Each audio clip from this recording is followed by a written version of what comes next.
தமிழ் நேயர்களுக்கு அன்பு வணக்கம். நம்முடைய மூத்த பத்திரிகையாளர் திரு மணி இணைந்திருக்கிறார். வாருங்களோடு பேசுகிறோம். சார் வணக்கம். சசிகலா அவர்கள் தென் மாவட்டங்களில் சுற்றுப்பயணம் மேற்கொண்டிருக்கிறார். ஒரு தொலைக்காட்சியில் கூட போட்டிருந்தாங்க. 50 கார்களோடு ஒரு பிரம்மாண்ட பயணத்தை நடத்தி கொண்டிருக்கிறார். அவர் எப்படி பார்க்குறீங்க? இதனால என்ன இம்பாக்ட் ஏற்படும் நினைக்கிறேன்? ஒரு இம்பேக்டும் இருக்காது. சசிகலாவால் அதிமுகவுக்குள்ள எந்த பாதிப்பும் இருக்காதுன்னு தான் நான் நம்புகிறேன். ஏன்னா டிடிவி தினகரன் அவருடைய சொந்த அக்கா மகன், அவரே சசிகலாவை கண்டுகொள்ளவில்லை. ஓபிஎஸ்ஸும் சசிகலாவோடு நல்ல நட்புறவு இல்லை, அரசியல் ரீதியிலான உறவு எதுவுமே இல்லை. ஆகவே இந்த 2 பேருமே இவருடைய சமூகத்தை சார்ந்தவர்கள். அவங்கக்கிட்ட இல்லாத என்ன வாக்கு வங்கி சசிகலாவிடம் வரும் என்று எனக்கு புரியவில்லை. அதனால் சசிகலா அவர்களுடைய இந்த அரசியல் அரசியல் பயணம், சுற்றுப்பயணம் என்பது எந்த பாதிப்பையும் அதிமுகவுக்குள் ஏற்படுத்தாது என்று தான் நான் நம்புகிறேன். இருந்தாலும் அவங்க முன்னாடியிலேருந்து நான் ஒருங்கிணைப்பேன் அப்படின்னு சொல்லிக்கிட்டே இருக்காங்க. அவங்க மேலே ஒரு கவனம் இருக்குல்ல எல்லாருக்கும்?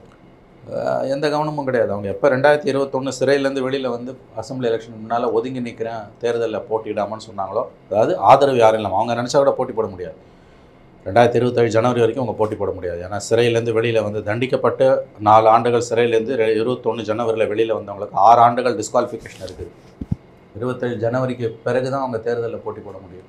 26 சட்டமன்ற தேர்தலில் அவங்க போட்டி போட முடியாது. 21 தேர்தலில் அவங்க எப்போ ஒதுங்கி நின்னாங்களோ அப்பயே வந்து அவங்க அரசியலிருந்து முற்றிலுமாக தன்னைத்தானே அவர் தனிமைப்படுத்தி கொண்டார். இப்போ மறுபடியும் வந்து கட்சியில் ஒருங்கிணைப்பேன், நான் வந்து அரசியல் செய்வேன்றதெல்லாம் ஏற்புடையதில்லை. அதிமுகவுக்குள்ள சசிகலாவுக்கு எந்த செல்வாக்கும் இல்லை என்பதுதான் என்னுடைய கருத்து. அப்படி ஒரு எண்ணமும் உள்ள கட்சிக்குள்ளேயும் யாருக்கும் இல்லையா? யாருக்குமே இல்லை. ஓபிஎஸ்ஸை சேர்த்துக்கணும்னு விரும்புகிறாங்க, டிடிவியோட நம்ம அலைன்ஸ் போகணும்னு விரும்புகிறாங்க. பட் சசிகலாவை சேர்த்து கொள்ளணும்னு எனக்கு தெரிஞ்ச அதிமுகவுக்குள்ள யாருமே சொல்லல. சசிகலாவிடவும் ஓபிஎஸ் செல்வாக்கானவர் கண்டிப்பாக. செல்வாக்குன்னா கண்டிப்பாக சசிகலாவோட ஓபிஎஸ்க்கு ஓரளவாவது ஒரு உங்கள் பாஷையில் சொன்னால் செல்வாக்கு இருக்குது. 1000 ஓட்டு 2000 ஓட்டு அதை வாங்க முடியும் அவரால். இவங்களால் அது கூட வாங்க முடியாது. அவங்க கம்ப்ளீட்டாக வந்து இன்றைக்கி வந்து ஓரங்கட்டப்பட்டிருக்கிறார். கட்சியில் அவங்களுக்கு எந்த ஃபோர்ஸுமே கிடையாதுங்க. அவங்க சொல்லிக்கிறாங்க தன்னைத்தானே பொதுச் செயலாளர்னு, கோர்ட்டில் கேஸ் இருக்குது அப்படின்றாங்க. இது பொலிட்டிக்கல் ப்ராப்ளம், இதுக்கு ஜுடிஷியல் சொல்யூஷன் கிடைக்காது. ஜெயா டிவியில் சின்னம்மா பொதுச் செயலாளர்னு போட்டுக்கலாம், அவ்வளோதான். அதை தாண்டி ஒன்றும் ஜெயா டிவி காம்ப்ளெக்ஸை தாண்டி, காம்பவுண்டை தாண்டி அவருக்கு எந்த செல்வாக்கும் கிடையாது. இல்லை, பட் அதில் ஒரு நுட்பமான விஷயத்தை கொஞ்சம், ஓபிஎஸ் அதிமுகவுக்கு உரிமை கொண்டாடினார் அப்படின்னா வழக்கு போடுறாங்க, கேஸ் போடுறாங்க, அவ்வளோ அந்தளவுக்கு கண்டனம் தெரிவிக்கிறாங்க அதிமுகவில். சசிகலாவுக்கு இது வரைக்கும் சின்ன ஒரு இது போன மாதிரி கூட தெரியும். அவங்க பெரிதுபடுத்த விரும்பவில்லை. இத்தனைக்கும் கோர்ட் ஆர்டர் இருக்குது, அவங்க பொதுச் செயலாளரும் போடக்கூடாதுன்னு. அவங்க சசிகலாவை கண்டு பயப்படுறாங்க. பயப்படலாம் ஒன்றும் கிடையாது, பெரிதுபடுத்த விரும்பவில்லை அவங்க. கட்சி வந்து 90% 90% மேலே எடப்பாடி கிட்ட தான் இருக்குது. ஒரு 5%லேருந்து 10% அதிகபட்சம் ஓபிஎஸ் கிட்ட இருக்கலாம். டிடிவி தனியாகவே போயிட்டார். அவர் தன்னை அதிமுகன்னு சொல்லவே இல்லை. சொல்லிகிட்டு இருக்கிறது இந்த அம்மா மட்டும்தான். இன்றைக்கி இந்த அம்மாவும் ஓபிஎஸ் சொல்லிக்கிறாரு. ஆகவே சசிகலாவுக்கு எந்த செல்வாக்கும் கிடையாது. இதை ஞாபகம் வைத்துக்கொள்ளுங்க. 50 கார் இல்லை 500 கார் கூட போகலாம், பணம் இருக்குது. கட்சியில் அவங்களுக்கு எந்த செல்வாக்கும் கிடையாது. நான் தான் சொல்கிறேன், தன்னைத்தானே ஒரு பொதுச் செயலாளர் என்று சொல்லிக்கொள்ளலாம். டினையல் மோடுன்னுவாங்க ஆங்கிலத்தில். உண்மையை ஏற்றுக்கொள்ள அவர் மனம் மறுக்கிறது. அவருடைய செல்வாக்கு ஜெயா டிவி காம்பவுண்டு உள்ள வரைக்கும் தான், வெளியில் கிடையாது. 90% இணைப்பு பணியை முடிச்சிட்டேன்னாங்க. அதெல்லாம் அப்படி பேசிக்க வேண்டியதான், அப்படியே பேசிகிட்டே போக வேண்டியதான். யாராவது நீ கட்சிக்குள்ளே அவங்கள சீரியஸாக எடுத்துக்கிறானா? ஏடிஎம்கேக்குள்ளே எந்த கட்சி பிரமுகராவது சசிகலாவை சீரியஸாக எடுத்துக்கிறாங்களா? இல்லை. எடப்பாடி பழனிசாமியே பேச ஆரம்பிக்கிறாரு. என்னன்னு? சசிகலாவினுடைய ஒவ்வொரு கருத்துக்கும் எதுக்கு வராங்க, இப்போ ஜானகி ராமச்சந்திரன் மாதிரி ஒதுங்கணும், அப்பயே ஒதுங்குறேன்னு சொன்னாங்கல்ல. கரெக்ட், நீங்கள் சொல்கிறது. அந்த அளவுக்கு ரியாக்ட் பண்ண ஆரம்பிச்சிருக்காரு. அதுக்கு மேலே போவாது. யாராவது பெரிய தலை சசிகலாவை போய் பார்த்தாங்க எடப்பாடி கூட இருக்கவங்கன்னா அப்போ நியூஸ் ஆகும். இது வரைக்கும் அந்த மாதிரி எதுவுமே இல்லையே. டிடிவியே அவங்கள கண்டுக்க மாட்டேன்றாரு. அவங்க சொந்த ரத்த சொந்தம் தானே, அக்கா மகன் ஸ்தானம், சித்தின்னு தான் சொல்லுவார். சித்தி தான் அவங்க. அவர் தனி இயக்கம் சார். அவரை அதிமுகலேருந்து போனவர் தானே அவர். ஒரு அதிமுகவுக்கு உரிமை கொண்டாடல. ஆமாம், இவங்க வந்து உரிமை கொண்டாடுறவங்களை பற்றி தான் நம்ம கவலை பண்ணுவோம். எடப்பாடி சொல்கிறது கரெக்ட். ஆனால் ஒரு அவரும் அதிமுகலேருந்து, நீங்கள் சொல்கிறது நல்ல பாயிண்ட்டு. வெளியில் போனாலுமே கூட வந்து அவங்க சித்தின்ற முறையில் அவர் எந்த கருத்துமே வெளியிடலை. ஓபிஎஸ் எதுவுமே இவரை பற்றி சொல்லலை. சரி, நீங்கள் சொல்கிறத எடுத்துப்போம். டிடிவி வந்து வெளியில் போயிட்டார். அவரோட அளவுகோல்கள், அவருடைய ரெக்கமெண்டேஷன் இங்கே அளவுகோல் கிடையாதுன்னு நீங்கள் சொல்கிறீங்க. நீங்கள் சொல்கிறது கரெக்ட், நான் ஏற்றுக்கிறேன். ஓபிஎஸ் எதுவுமே வாய் திறக்கலையே. ரெண்டாவது, ஒரு எம்எல்ஏ எம்பி அந்த அம்மா கூட இருக்கானா? மாவட்ட செயலாளர் யாரும் கூட இருக்காங்களா? ஒன்றிய செயலாளர்கள் யாராவது இருக்காங்களா, பொதுக்குழு உறுப்பினர்கள் யாராவது இருக்காங்களா? நான் மட்டும் பொதுச் செயலாளர் அந்த அம்மாவே சொல்லிக்கிறதுல என்னங்க அர்த்தம்? யாராவது கூட 10 பேர் இருக்கணும்ல. யார் இருக்கா அவங்க கூட? இப்போ ஓபிஎஸ் கூட வந்து இவர் இருந்தார் வைத்தியலிங்கம், இப்போ வெளியில் போயிட்டார். ஜெயசக்தி பிரபாகர் இருந்தார், வெளியில் போயிட்டார். வைத்தியலிங்கம் அஃபிஷியலாக அறிவிக்கல, அஃபிஷியலாக வெளியில் போகிறேன்னு அறிவிக்கல. ஆனால் எங்கேயும் அவரை பார்க்க முடியல, எங்கேயும் அவரை பார்க்க முடியல. தானே ஒதுங்கி நிற்கிறார். ஒரே ஒரு எம்எல்ஏ கூட நிற்கிறார் அவர் கூட, மனோஜ் பாண்டியன். வேற யார் இருக்கா அவர் கூட? அட்லீஸ்ட் அதுவாது அவர் கூட இருக்குது. இந்த அம்மா கூட யார் இருக்கா? அதனால் சசிகலாவோட இந்த அரசியல் நடவடிக்கைகள் என்பவை பெரிய அளவில் ஒன்றும் அதிமுகவில் பாதிப்பை ஏற்படுத்தாது. ஸ்லீப்பர் செல்லாக இருப்பாங்களோ யாரும்? யாருக்கு ஸ்லீப்பர் செல்? சசிகலா அவர்களுக்கு. யார் ஸ்லீப்பர் செல்? உள்ள அதிமுக அதெல்லாம் ஒன்றும் கிடையாது. ஸ்லீப்பர் செல்லும் கிடையாது, வேக்கிங் செல்லும் கிடையாது. ஸ்பெண்ட் ஃபோர்ஸுங்க அந்தம்மா. அந்தம்மா வந்து தான் ஜெயலலிதா உயிரோடு இருந்தப்போ 29 ஆண்டுகள் ஆட்சியில் இருந்தப்பையும் இல்லாதப்பையும் அந்த அம்மா தான் வந்து கண்ட்ரோலில் வச்சுருந்தாங்க கட்சியை. ஜெயலலிதா மறைவுக்கு பிறகு அவர் சிறைக்கு போன பிறகு மொத்தமாக அது மாறிடுச்சு. இந்த 8 வருஷத்தில் எல்லாமே மாறி இருக்குது. அவங்களுக்கு அதிமுகவுக்குள்ள எந்த செல்வாக்கும் கிடையாது. இந்த உண்மையை அவர் மனம் ஏற்க மறுக்கிறது. ஏதோ லீகல் பாயிண்ட்டை வச்சுட்டு தானே பொதுச் செயலாளர் அந்த அம்மா சொல்லிட்டு இருக்காங்க. இது என்ன இதெல்லாம்? அவருடைய பயணம் எந்த பாதிப்பையும் அதிமுகவில் ஏற்படுத்தாது. எடப்பாடி மீதான அதிருப்தி அவர்கிட்ட கொண்டு போய் சேர்க்க வாய்ப்பு சத்தியமாக போகாது. நான் தான் சொல்கிறேன், ஷீஸ் அ ஸ்பெண்ட் ஃபோர்ஸுங்க. இன்னொன்றுங்க, அவர் நீதிமன்றத்தால் தண்டிக்கப்பட்டவர். 27 வரைக்கும் உங்களுக்கு டிஸ்குவாலிஃபிகேஷன் இருக்குது. இதெல்லாம் எல்லா தலைவரும் சந்திக்கிறது. எல்லா தலைவரும் சந்திக்கல. ஐம் சாரி, எதை வச்சு சொல்கிறீங்க நீங்கள்? கொஞ்சம் ஹலோ, கொஞ்சம் கேர்ஃபுல்லாக பேசுங்க. நீங்கள் வந்து டிஸ்குவாலிஃபைட் ஆனவன், கன்விக்ட் ஆன பர்சன் வந்து யார் வந்து நீங்கள் எங்கே நிற்கலாம் நீங்கள் சொல்லுங்கள். Just show me one politician. நிக்கல சார். ஜெயலலிதா தண்டனை கொடுக்கப்பட்டது. ஜெயலலிதா தண்டனாடி இருந்து ஜெயலலிதா தண்டனை கொடுக்கப்பட்டு அவங்க வந்து 4 மாதம் வந்து கீழ்கோர்ட்டில் 2014 செப்டம்பரில் தண்டிக்கப்பட்டாங்க. 2015 மேல விடுதலை ஆனாங்க. அந்த 9 மாதங்கள் அவங்க வெளியில் இருந்துக்கிட்டு ஆட்டு வச்சாங்க. ஓகே, அதுக்கு பிறகு அவங்க விடுதலை ஆன பிறகு தான் பாலிடிக்ஸ்க்கு வந்தாங்க, தேர்தல் பிரச்சாரத்துக்கோ கூட்டங்களுக்கோ. அந்த கன்விக்டட் பீரியடில் வெளியிலே வரல அவங்க. இவங்க சிறையில் இருந்துட்டு விடுதலையாக வந்துட்டாங்க. ஓகே, ஆனால் அவங்களுக்கு டிஸ்குவாலிஃபிகேஷன் தொடருது. அவங்க தேர்தலில் முதல்ல போட்டி போட முடியாதுங்க. தான் தேர்தலில் போட்டி போட முடியாத ஒரு தலைவர் இந்தியாவில் யார் இன்னைக்கு கேம்பெயின் பண்ணுறா சொல்லுங்க. புரியுதா உங்களுக்கு? புரியுதா புரியலையா? புரியுது. டிஸ்குவாலிஃபைடு பர்சனுங்க அவங்க. 27 ஜனவரி வரைக்கும் தேர்தலில் போட்டி போட முடியாது. She is a disqualified person because she was convicted. ரெண்டாவதுங்க, எல்லாரும் ஜெயலலிதா கிடையாது, இதை புரிஞ்சுக்கோங்க. ஜெயலலிதா உதாரணத்தை சொல்கிறதே ரொம்ப அபத்தமானது. She was a phenomena. பேர் அதிசயம். அது உண்மையிலேயே பேர் அதிசயம். எம்ஜிஆரை விட பெரிய அதிசயம் ஜெயலலிதா. திரும்ப திரும்ப மக்கள் மன்றத்தில் ஜெயிச்சாங்க, நீதிமன்றத்தால் தண்டிக்கப்பட்டு சிறைக்கு போனாங்க. ஜெயிலுக்கு போவாங்க, ஓபிஎஸ் சிஎம் ஆக்குவாங்க, வெளியில் வருவாங்க, கேஸை ஜெயிப்பாங்க, மறுபடியும் சிஎம் ஆவாங்க, மறுபடியும் கன்விக்ட் ஆவாங்க, மறுபடியும் ஓபிஎஸ் சிஎம் ஆக்குவாங்க, மறுபடியும் ஜெயிலுக்கு போவாங்க, மறுபடியும் விடுதலை ஆவாங்க. இப்படியே அவங்க வாழ்க்கை போச்சு. அவங்க கேஸ் சுப்ரீம் கோர்ட்டில் பெண்டிங்கில் இருக்கும்போது கூட வந்து அவங்க ஜெயிச்சாங்க எலெக்ஷனை. 2016 ஜெனரல் எலெக்ஷனை ஜெயிச்சாங்க. அவங்களோட நீங்கள் யாரையும் உதாரணம் காட்டாதீங்க. ஆகவே சசிகலாவை பொறுத்த வரைக்கும், ஒன்று அவர் ஜெயலலிதா அல்ல, ரெண்டாவது அவர் தேர்தலில் போட்டி போட முடியாது. Disqualified person. அவங்க எப்படி ஒரு கட்சியை வழிநடத்த முடியும்? அவர் தேர்தலில் போட்டி போட சட்ட ரீதியான தகுதி அவருக்கு இல்லைங்க. செல்லூர் ராஜு அவர்கள் சமீபத்தில் ஒரு கருத்து சொல்கிறாரு. எடப்பாடி பழனிசாமி ஏன் இவ்வளோ கம்மியான ஓட்டு, ஏன் இப்படி தோற்று போனீங்க அப்படின்னு கேட்குறதுக்கு வெளியில் வந்து அவர் சொல்கிறாரு, நாங்கள் கூவி கூவி தானேங்க ஓட்டு கேட்டோம், நாங்கள் எல்லார்ட்டையும் கூவி கூவி தான் ஓட்டு கேட்டோம். ஒரு குறிப்பிட்ட சமூக வாக்குகள் இப்படி போயிடுச்சு, சிறுபான்மையினர் இங்கே போட்டாங்க, இன்னொரு பக்கம் இப்படி போட்டாங்க அப்படின்னு சொல்கிறாரு. எப்படி பார்க்குறீங்க? செல்லூர் ராஜு சில நேரங்களில் உண்மையை பேசுவார். அந்த உண்மை தான், அவர் சொல்கிறது கரெக்டு தான். எங்களை யாரும் நம்ப மாட்டேன்றாங்கன்றார் அவர். தெளிவாக சொல்கிறாரு அவர். சிறுபான்மையின வாக்குகளும் இல்லை, உயர் ஜாதி ஆதிக்க ஜாதி வாக்குகளும் இல்லை, இன்னொரு முக்குலத்தோரை மீன் பண்ணுறாருன்னு நினைக்கிறேன், அவங்க வாக்குகள் இல்லை. யார் வாக்குகளுமே இன்றைக்கி அதிமுக இல்லைன்ற நிலைமை போயிடுச்சுன்றது தான் அவர் சுட்டி காட்டுறாரு. இணைப்பை மறைமுகமாக வலியுறுத்துறாரோ? இருக்கலாம். இணைப்புன்னு சொல்லும்போது பிரிஞ்சவங்க அத்தனை பேருன்னும் போது நாட் சசிகலா, ஓபிஎஸ் அந்த டீமை டிடிவியோட அலையன்ஸ் வைக்கணும். ஏங்க இவங்க 2021 டிடிவியோட அதிமுக அலையன்ஸ் வைக்காததால தான் 23 சீட்டில் தோக்குது. டிடிவி கட்சி அமமுக உடைக்கிற ஓட்டில் தான் 23 தொகுதியில் அதிமுக தோக்குது. 10 சீட்டு கொடுத்து அலையன்ஸில் வச்சுக்கோன்னாரு அமித்ஷா, கேட்கல. எடப்பாடியோட பிடிவாதத்தால் தான் அவங்க வந்து திமுக வந்து இவ்வளோ பெரிய வெற்றி அடைவதற்கு காரணமாக அமைஞ்சாங்க. எல்லாத்தையும் வந்திருக்கும், ஆனால் தனி மெஜாரிட்டி திமுக வந்திருக்காரு. 23 சீட்டு அமமுகவால் ஜெயிச்சது திமுக. யார் காரணம்? எடப்பாடியோட பிடிவாதம் காரணம்.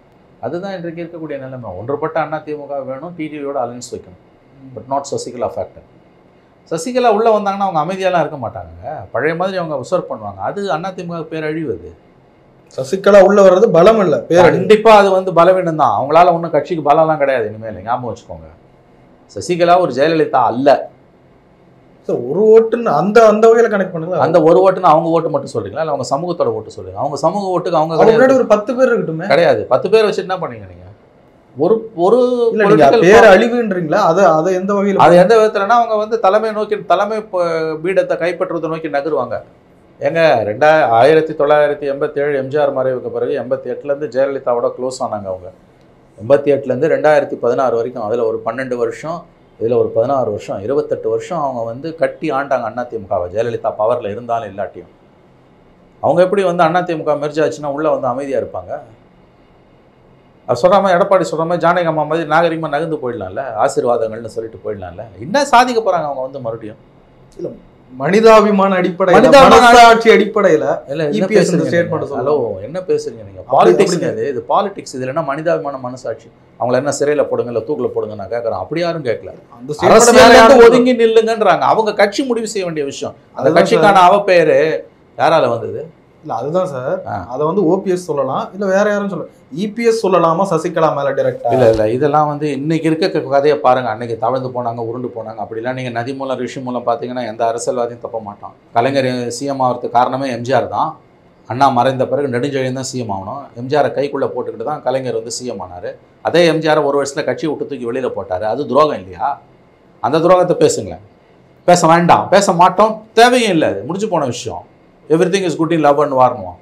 அந்த கதை தான் இது. சசிகலா வந்து எடப்பாடியை சிஎம் ஆக்கினாங்க, தவழ்ந்து போனார், உருண்டு போனார். நீங்கள் பழசையே பேசிக்கிட்டு இருந்தீங்கன்னா இப்போ இருக்க பிரச்சனைகளுக்கு தீர்வு காண முடியாது. இன்றைக்கி அவங்களோட பலம் என்ன, அதை பேசுங்க. இன்றைக்கி அவங்களுக்கு என்ன பலம் இருக்குது? ஒன்றும் கிடையாது.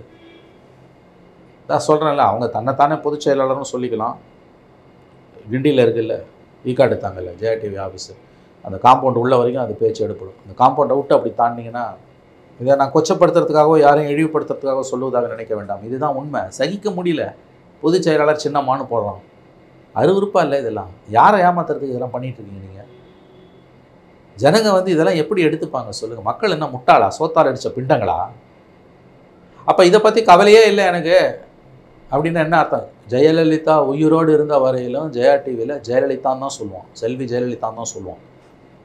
அதிமுக பொதுச் செயலாளர் ஜெயலலிதான்னு சொல்லுவான், இல்லை முதலமைச்சர் ஜெயலலிதான்வான். புரட்சி தலைவன் அவங்க ஒரு தடவை கூட சொன்னதில்லை. இப்போ சின்னம்மான்றான். புரட்சி தாய் சின்னம்மா. என்னது இதெல்லாம்? என்னது இதெல்லாம்? நீங்கள் உங்களுக்குள்ளே சொல்லிக்கலாங்க, அவ்வளோதான். அதை தாண்டி ஒன்றும் கிடையாது. அவருடைய வருகையால் அதிமுகவில் எந்த தாக்கமும் இருக்காது. இந்த 6 முன்னாள் அமைச்சர்கள் சந்தித்து வலியுறுத்தியதாக சொல்லப்படுகிறது. இது ஒரு ஸ்டார்டிங் பாயிண்டாக பார்க்க முடியாதா? இருக்கலாம். ஏன்னா அந்த 6 அமைச்சர்களும் அந்த தகவலை மறுக்கலை. முன்னாள் அமைச்சர்கள் அவர்கள் வலியுறுத்தினார்கள் என்பது உண்மைதான். அந்த 6 பேரோட எண்ணிக்கை கூடும் என்றும் எதிர்பார்க்கப்படுகிறது. நான் எடப்பாடி விட்டு கொடுக்குறதா இல்லை, இறங்கி வரதா இல்லை. ஒருவேளை எடப்பாடி பழனிசாமி முடியாதுன்னு சொல்லிட்டார். அவர் என்ன நடக்கலாம்? அவருக்கு கட்டுப்பட்டே அப்படியே போயிடுவாங்களா, இல்லை எதுவும் வெடிக்க மீன்ஸ் அதுக்கு எதிராக? அது மர்ஷல் போக போக தான் நமக்கு தெரியும். இப்போ அதை ஒன்றும் சொல்ல முடியாது. உள்ளுக்குள்ளே ஒரு சன்னிங் இருக்குது. எடப்பாடி 24 எலெக்ஷனில் தன்னோட காரியத்தை சாதிச்சுக்கிட்ட மாதிரி வரும் நாட்களில் அவரால் வந்து இந்த 6 பேரோட அழுத்தம், அது வரும் நாட்கள் அந்த 6 பேரோட எண்ணிக்கை கூடுதும் என்று எதிர்பார்க்கப்படுகிறது. அந்த அழுத்தத்தை எந்த அளவு எடப்பாடியால் தாக்குப்பிடிக்க முடியும் என்று தெரியவில்லை. ரொம்பவே எடப்பாடியார் பிடிவாதமாக இருந்தால் ஓபிஎஸ்க்கு நடந்தது தான் அவருக்கும் நடக்கும். அதிமுகவுக்குள் இபிஎஸ் தனிமைப்படுத்தப்படுவார். இப்போ எதுவும் சொல்ல முடியாது. நம்ம கொஞ்சம் பொறுத்திருந்து தான் பார்க்கணும். இது எப்படி எடப்பாடி பழனிசாமிக்கு எதிரான ஒரு குரல்னு பார்க்கலாமா, இல்லை ஒருங்கிணைப்புக்கான ஒரு குரல்? ரெண்டுமே ஒன்று தான். எடப்பாடிக்கு எதிரான குரல் எல்லாமே ஒருங்கிணைப்புக்கான குரல் தான். அகெயின் ஒருங்கிணைப்புன்னு சொல்லும்போது எனக்கு தெரிஞ்ச சசிகலாவை அவங்க மீன் பண்ணல, ஓபிஎஸ்ஸை தான் மீன் பண்ணுறாங்க. ஓபிஎஸ் மற்றும் அவருடைய ஆதரவாளர்கள். நல்லா தெரிஞ்சுக்கோங்க, சசிகலா மறுபடியும் உள்ளே வந்தாங்கன்னா அதிமுகவுக்கு அது மிகப்பெரியது ஒரு பின்னடைவை தான் ஏற்படுத்தும். ஏன்னா அந்த அம்மா 30 வருஷம் 28 வருஷம் கட்டி ஆண்டவங்க. அவங்க 10ல் ஒன்றாலாம் இருக்க மாட்டாங்க. அவங்க மெல்ல மெல்ல வந்து அவங்க தன்னோட கட்டுப்பாட்டில் எடுக்க தான் விரும்புவாங்க. ஒருபோதும் எடப்பாடி அதை விரும்ப மாட்டாங்க. எடப்பாடிக்கு வெற்றிக்கான அந்த ஒரு இது தெரியல, அவர் முகத்துக்கு ஓட்டு விழல. இந்த அம்மா வந்து வெற்றி வந்துருமா? அப்படியா? ஜெயலலிதா அம்மா கூட இருந்தவங்க சார், அந்த அரசியல் பாடங்களை படித்தவங்க. அவங்க கூட யாரோ இருந்தாங்கங்க. வீட்டில் இருக்கக்கூடிய பணியாளர்களே பார்த்தீங்கன்னா கிட்டத்தட்ட ஒரு 20-30 பேர் இருந்திருப்பாங்க. அவங்களுக்கு இது இவங்களை இணையாக்க முடியுமா? அப்போ அதை தான் நானும் கேட்குறேன். அவங்கள ஜெயலலிதா கூட இருந்தாங்கன்ற காரணத்துக்காக சசிகலாவை நீங்கள் ஜெயலலிதா வாக்கிட முடியுமா?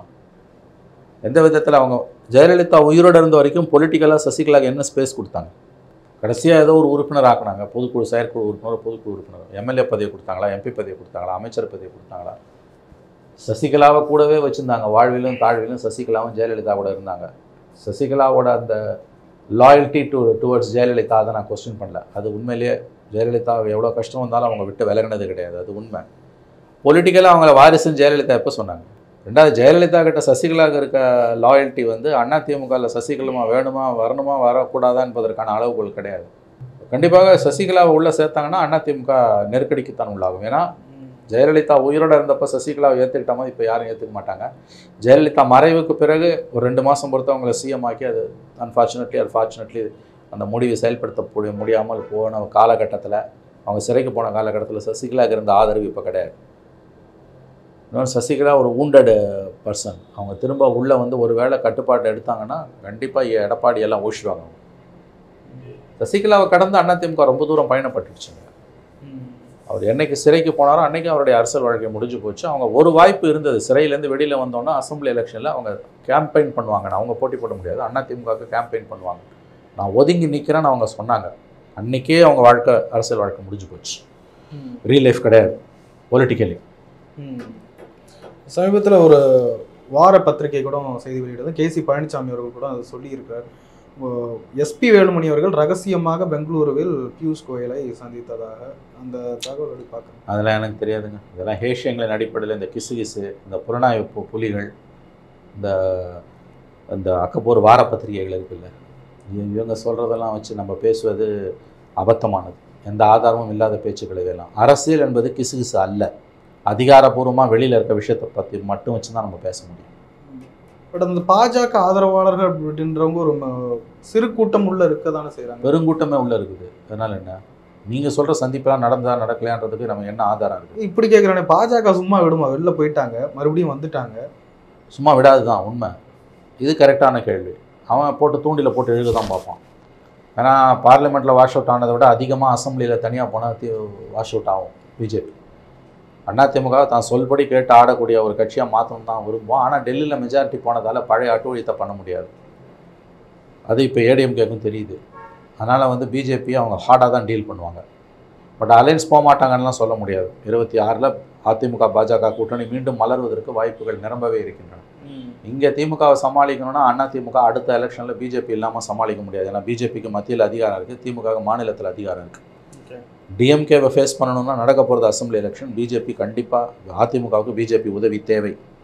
பிஜேபியோட உதவி இல்லாமல் அதிமுகவில் களத்தில் திமுகவை ஃபேஸ் பண்ண முடியாது. இது 90% அதிமுக தலைவர்களுக்கும் தொண்டர்களுக்குமே தெரிகிறது. அந்த 6 பேர் சொன்னது வந்து ஒன்றிணைவோம்ன்றது அலையன்ஸ் வித் பிஜேபியும் ஓகேன்ற லெவலுக்கு தான் அவங்க போகிறாங்க. அப்படி தான் நான் கேள்விப்படுறேன். ஸோ அதிமுகவுக்குள்ளே நிறைய சிக்கல்கள் பிரச்சனைகள் இருக்குது, அதில் மறுக்கலை நம்ம. அவங்கள பொறுத்த வரைக்கும் இப்போ இருக்கக்கூடிய அந்த உறுதியான ஸ்டாண்ட் இருக்கு இல்லையா, ஆன்டி பிஜேபி ஸ்டாண்டுன்றது வந்து பார்லிமெண்ட் எலெக்ஷன் அசம்பிளி எலெக்ஷன் இறங்கும்போது எந்த அளவுக்கு உறுதியாக இருக்கும் நம்மளால் சொல்ல முடியாது. ஒரு வலுவான கூட்டணி என்பது பாஜக தவிர்த்த ஒரு வலுவான கூட்டணியை அதிமுகவால் கட்டமைக்க முடியும்னா அந்த கேள்விக்கு பதில் ரொம்பவும் கடினம். ஏன்னா ஒரே நேரத்தில் 2 வலுவான எதிரிகளை அதிமுக இன்றைக்கி இருக்க சூழ்நிலையில் ஃபேஸ் பண்ண முடியாது. ஜெயலலிதா இருந்தாங்கன்னா நிலைமை வேறு.